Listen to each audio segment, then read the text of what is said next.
It's another beautiful evening right here. Special welcome to the desk on Global Television. I'm so excited. Anytime I come on the desk, I'm excited because we are about um, dissecting, of course, opening up matters that concerns everyone watching us right now. I know we are in a mourning state because a lot of people are still trying to recover from the shock of the passing on of the former president, late former president of the Federal Republic of Nigeria, in the presence of His Excellency Muhammadu Buhari. And of course, he was laid to rest yesterday in his hometown, Daura in Katsina State. And a lot of persons have sent their condolences. But then there are a few things that we need to take away from the life of General Muhammadu Buhari, the former president who is late right now, because he was once a military president and, of course, a democratically elected president of the Almighty Republic of Nigeria. I call it Almighty because it's really almighty, being the giant of Africa and ruling the giants of Africa 2 times in different forms. It's not an easy task at all. My name is Ramsey Enoch Agbo, and of course my guest is going to be joining me as we talk about, we're going to do an x-ray of the time of the late former president of the Federal Republic of Nigeria.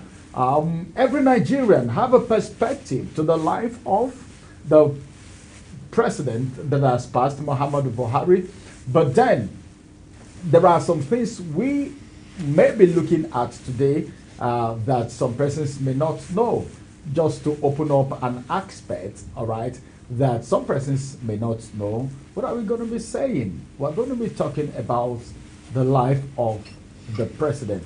I will return for more details and explanation as I unveil my guest after this break. Stay with us because the desk is returning back in a minute.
Welcome back from that break. It is still the desk, and on the desk this evening I have my guest already seated.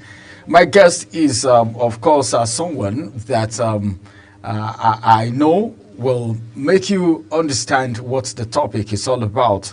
We're going to be looking at the life of the late former President Muhammadu Buhari, and my guest right here in the studio today is, of course, the former Under Secretary General of the United Nations and the former Permanent Secretary of the Ministry of Foreign Affairs.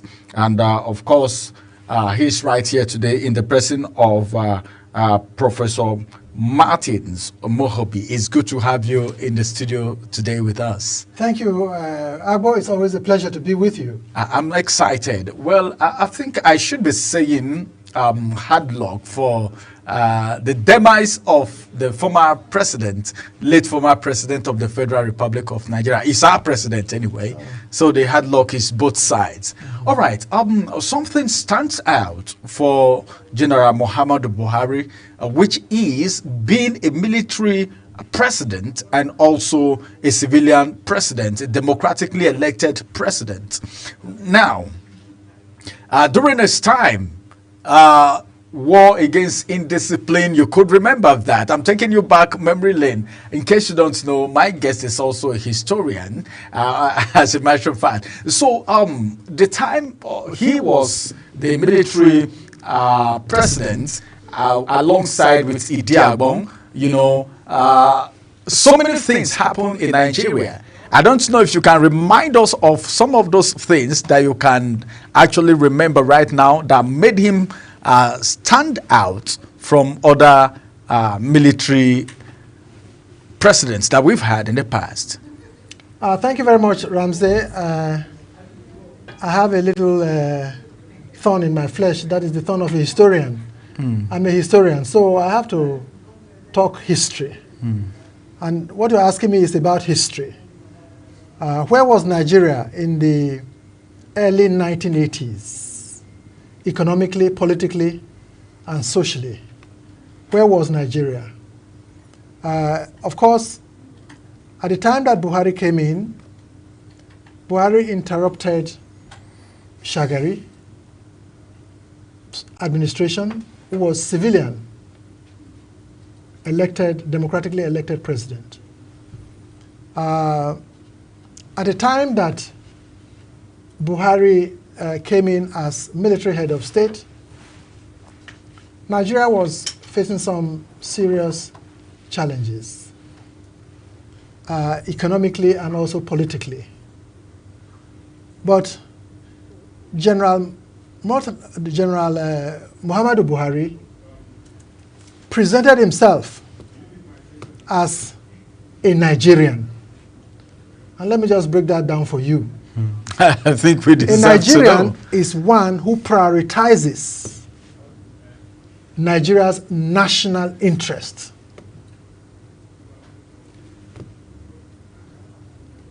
General Muhammadu Buhari would never, ever sacrifice Nigeria's national interest for any other interests.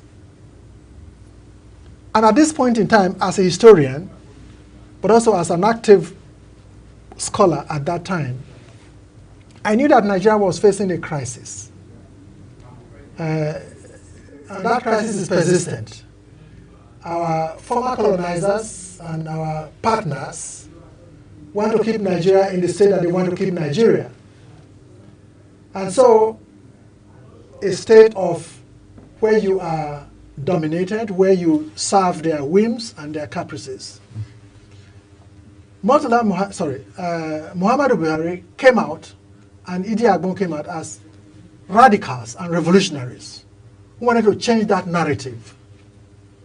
The war against indiscipline, propagated by Buhari and Idi Agbon at that time, was to bring back discipline, integrity, and truth in the Nigerian DNA. They, of course, did some things which were a bit excessive, but their vision was to see Nigeria reverse and make progress based on discipline, integrity, and character. You recall also that at that time, what was the naira to the dollar? Our partners have always wanted a situation where our naira was too strong for them. So the IMF and the World Bank want to seduce you to take loans and borrow and reduce the value of the naira. Of course,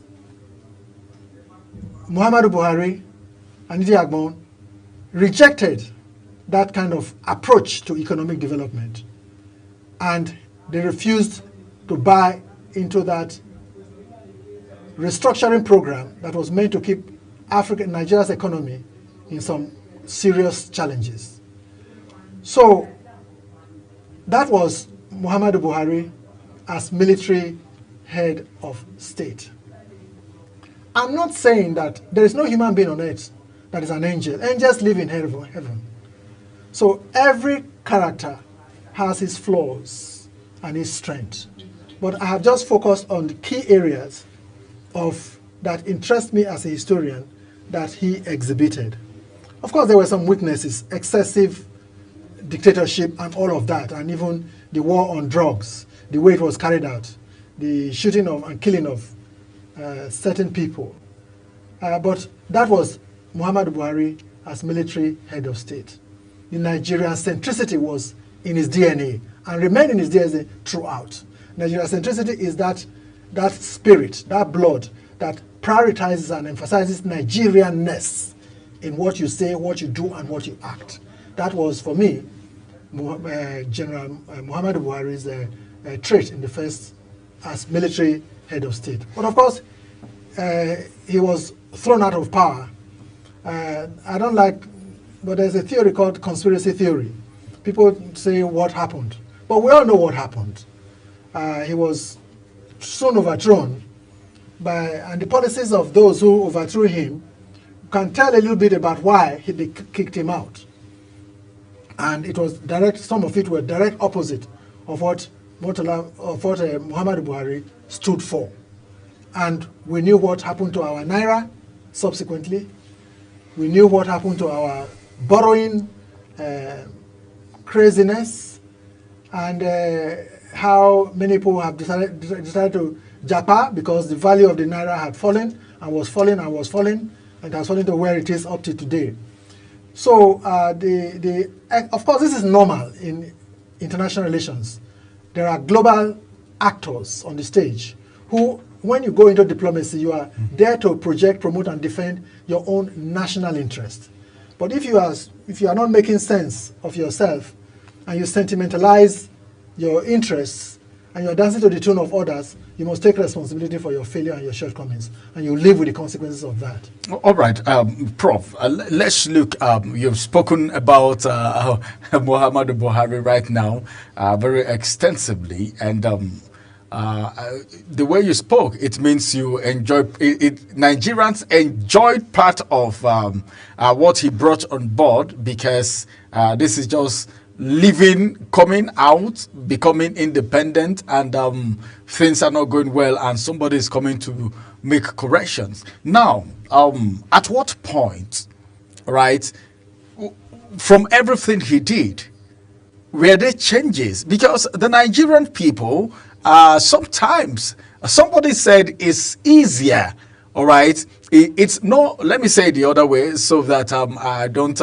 implicate some people, all right, or maybe make some people feel bad, as the case may be. But now, as it is, at what do we have something changed? Was there any change when he came? Because it is one thing to say, well, this thing has to stay, this thing has to stay, and you've done all you could. But after you left, the people went back to what they were doing before. Was there anything like that? Or we can still point to some of the things he did then. Okay, we're still coming to the period he was democratically elected. But do we have people abide with what he was actually fighting for? Restoring discipline and all of that, you know. People were not living careless at a time. And corruption was not as rampant as it is right now. But then, those things he was out for, was he able to achieve a part of it? You were there that period, I don't know. Yes, you know, the history of nations are not straight line trajectories. They are ups and downs, ups and downs. So what I'm saying, that as a historian, I would judge him that he did his best at that time. And the issues that he tried to deal with are very critical issues for national growth and development. Discipline is key. He succeeded in doing them? While he was in office, yes. But as soon as he leaves, we almost return back to where we were. And if leadership is very critical in a society such as Nigeria, everywhere in the world, including in Nigeria, if people tend to look at what their leader is saying or what their leader is doing, and they take it from there. But if the leader portrays himself as one who wants to fight a particular evil, and he says so himself, and he demonstrates it, people will be, over time, buy into that as well. But if the leader shows nonchalance and an attitude of laissez-faire, what will people do? Nigerians are very, some of them are very, most Nigerians are very good in following what their leaders do.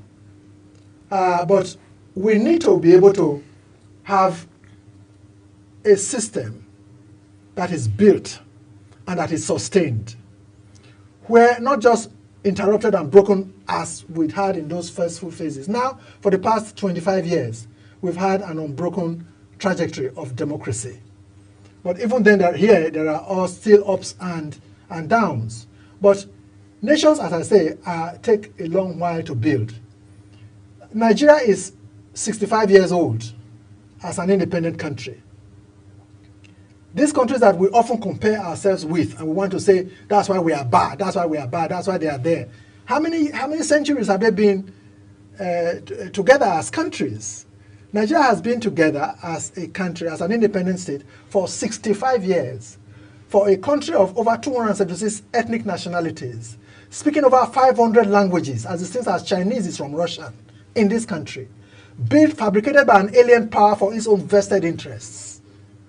That's Nigeria defined for you. So for that country to even stay together and have a history such as we have is something to be recognized and appreciated. We are not exactly where we should be in terms of leadership selection process and all of that. But there's no evidence that we will not get there. And that is because of the Nigeria character, the Nigerian persona that we have, which is that of resilience, that of peace, that of love, that of staying together, and that of brilliance. Nigerians are brilliant people. So I want to spend more of my time talking about the contribution of this man to Nigeria's growth trajectory, rather than vilifying and saying how horrible he was. That's not my task as a historian and as a Nigerian. Everybody has his own flaws, and there are no angels on earth. They live in heaven. I think some persons, most times, seems to concentrate on the good side of everyone, trying to do a balance, especially when you discover that the person did more good than the opposite. Then we concentrate on the good things because the good outweigh whatever other that happened at the other side. Now, you talked about selection process. This is one man that has been very consistent, because some people may want to say, well, he's been a president before. Why is he trying to come back again? You remember how he got into office? You know, the persistency. You know, he tried, failed, and he never stopped until he became the president of this country. And what does that mean to you? This is a man that was a military president that can say, well, do this, and no one questions. Sometimes may not even want to take instruction from anyone before he go ahead to do anything that he feel it's to be done for Nigerians and for Nigeria. So now, wanting to become a civilian president, what comes to your mind? What do you think may have informed that? Muhammadu Buhari is a Nigerian, and he had a passion for leadership and for governance and for making a contribution. How you see it, how you appreciate what he does, is your own responsibility, it's your own right to determine. But from the actions that he did and his political interest that he demonstrated, doing more than 3 times, contesting for that position more than 3 times, and eventually getting it, shows for me a Nigerian character of resilience, of determination, of interest to make a contribution, at least from his own perspective. He was 41 or 42 when he was military head of state. And he came back as civilian president in his early 70s and died a few years after leaving office. So I think he was passionate about Nigeria. How you assess what he did will continue to vary from one person to another.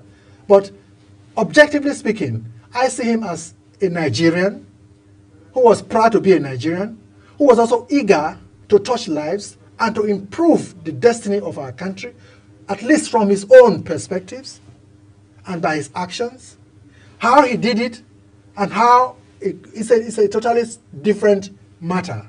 And that one we can speak and write books about it. And of course, books have been written about it. But this I can say is for him. He was a Nigerian, he was passionate about Nigeria, he wanted to participate and make a contribution to Nigeria's development. To the extent that he succeeded is for you and I to determine individually, and maybe say so in our writings. All right. Thank you very much. I think I want us to talk about the fact that there is this belief that if you succeed, the success is not just yours alone. And if you fail, the failure is not just yours alone, because being a president of the Federal Republic of Nigeria, you have thousands of people that are working with you, and you cannot be everywhere at every time. And these people have different roles to play. How can you do an assessment? If you want to do an assessment of Muhammadu Buhari, for instance, what do you think about the people around him when he was, because you remember when he came into power, a lot of people voted for him because people wanted change. Like you made reference to when he was a military president. Same way, a lot of people are saying, hey, when he was military president, we had it like this. He's a man that is this and that, Nigerian to the core. But now, some people have come out to fault people who surround people in governance, like the president, for instance, and all of that. What's your opinion? What's your thought about that school of thought? Well, I mean, as I said, definitely the figures are there. Where was our naira, the value of the naira when he came to office? Where was it when he exited? How much was the liter of petrol when he came to office? What is it after his exit? What was the poverty ratio in Nigeria while he was, before he came to office? What is it upon his departure? What was the price of bread or of a bag of rice before he came to office? What is it after his exit? So statistics are there. And really, unless you want to deceive yourself, you will know that we didn't make progress, as much progress as we all thought we would, economically, at least. In terms of GDP growth rate, the records are there. During Yar'Adua's time and Jonathan's time, our economy was growing at an average of 6% annually. But what happened in the 8 years? What is happening after that? So the statistics are there and the figures are there. But it depends on your own, what you choose to emphasize. But on the whole, I would say that Nigeria did not make as much progress as many of us hoped that it would in the 8 years of his tenure, particularly on the economic plane. In terms of the value of the naira, in terms of our indebtedness, in terms of our economic growth and possibilities, and employment, poverty level, and all of that, they all seem to have declined at that time. But as I said earlier, the history of nations is not a straight line trajectory. It's ups and downs. And some progress were made in certain areas also, which need to be also highlighted. But definitely in the economic side, and even in terms of national cohesion, there were a lot of crises that came out at that time. We thought that banditry would end. It didn't quite end. And the reason why many supported him was after all of that what happened in Chibok girls and all of that. But I don't know whether we made much progress. And up to today, whether we have made much progress in that area is still very debatable. So this is my own take on it. But these are all very clear things, unless you want to hide away from the truth. The reality of the situation is obvious. All right, we'll go on a quick break. It is still the desk, and of course, we want to go on a quick break. When we return, we'll look at the role of individuals around public figures. When we return from this break, we'll look more into the life of the late former president of the Federal Republic of Nigeria in the person of Muhammadu Buhari. Stay with us. We'll return after this break.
Welcome back from that break. It is still the desk, and of course, we are extracting the life of the former president, late former president of the Federal Republic of Nigeria. You know, sometimes we will forget to add the late because it just happened, and some people are still trying to come to the reality of his demise. But then, so much has been said about him as a military president, where he had Idi Agbon right there, as a matter of fact, then becoming a civilian elected president. Yeah, he was democratically elected into office. Now, Prof, we still have Prof right here. Let's get to look at, because no one functions in isolation. What do you think is originally supposed to be the role of people around these public figures, especially the president? What do you think is supposed to be their role? What are they supposed to do? Because you're working with your master, as the case may be, and the success of your master should be your concern. But it appears as if we have something different in the system. So what do you think is supposed to be the role, okay, of people around? We have special advisors, it has personal assistants, has ministers, it has directors and people all over. What do you think is supposed to be the original role of these people, and if we have it? The role of the advisors or special assistants, whatever name that you use, these are supposed to be people whom the leader trusts, has great confidence in, who will be able to support him in carrying out his policies. These are supposed to be people of knowledge, of character, and people who prioritize truth and nothing but the truth.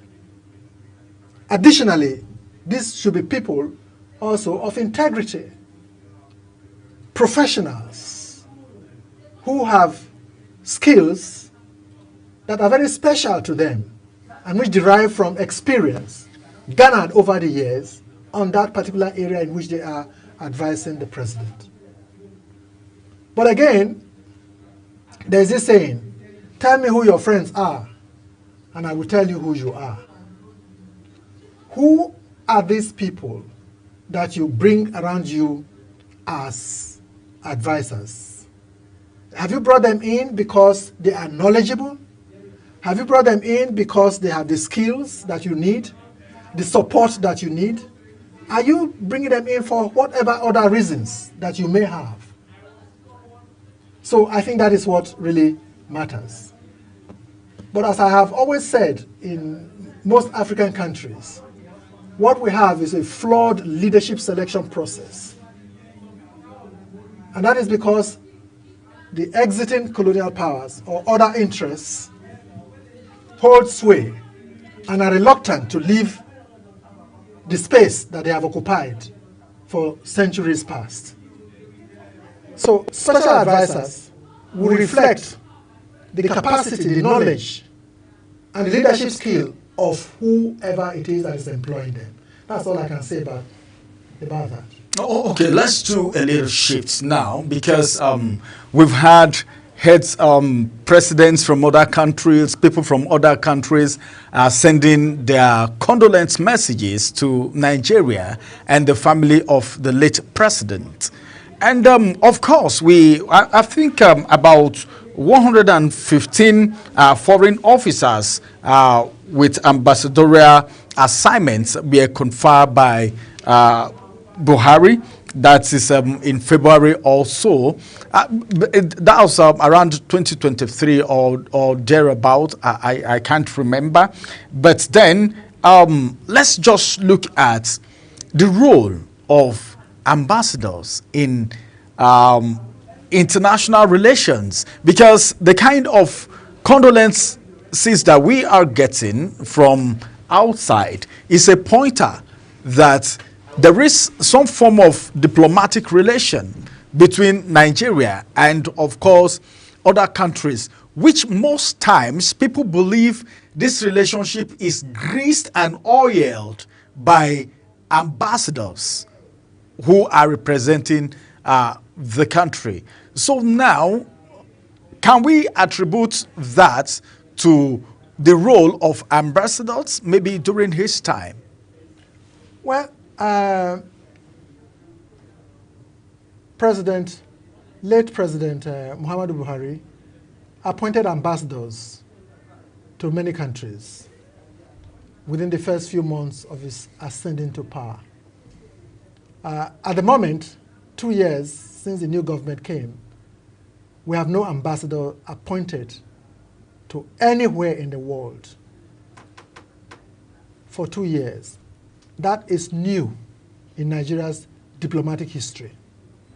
And the implications are serious. In diplomacy, symbols matter.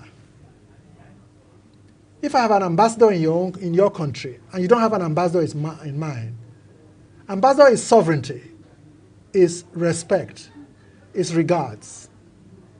If I respect your country, your sovereignty and independence, and appoint an ambassador to your country, and you have not reciprocated, then there is something fundamentally wrong in diplomacy, according to the Vienna Convention. So that is part of the challenge we have at the moment. So Mr. President is making great efforts around the world personally. But I'm sorry, there is no ambassador on ground in any capital in the world to carry through with what the president is doing. And as I said, this reciprocity and the interpretation that is given to the non-ambassadorial appointments of Nigerians in the capitals of the world is serious and damages our reputation in an incredible manner, and is unprecedented for 2 years. So anyway, that is aside. Muhammadu Buhari had ambassadors in all the capitals of the world, which were speedily recalled as soon as the new government came in. But normally, you don't recall ambassadors when you have no one set to replace them. That's what happens most of the time. But in Nigeria, it doesn't happen that way, which is fundamentally flawed and needs to be corrected. Messages of condolences have come from a few countries to departed former head of state, but perhaps not as many as you would have expected. That's if we had ambassadors. That is if we had ambassadors in those places. And that speaks volumes. So I think we need a whole lot of rethinking about particularly governance in the global space. Because every nation has two faces. There's the face you see, and there's this face you do not see. The window of relations between one country and another country is through the ambassador from the Ministry of Foreign Affairs. Now, if that does not exist, it means that externally you do not exist, literally. And that's what we are doing to our global image at this time. And in the time of Muhammadu Buhari, yes, we had ambassadors in those places. In fact, I had the privilege myself, and thanks to the president, I served as chairman of the presidential committee that was to review our diplomatic missions worldwide and make suggestions for moving forward. So we had cause to go to many, many missions when Nigeria was effectively represented at ambassadorial level. And we made some proposals, but don't ask me any more questions on that. So we need to take our foreign relations and our image, external image, more seriously than we have done over the years, but particularly at the present time.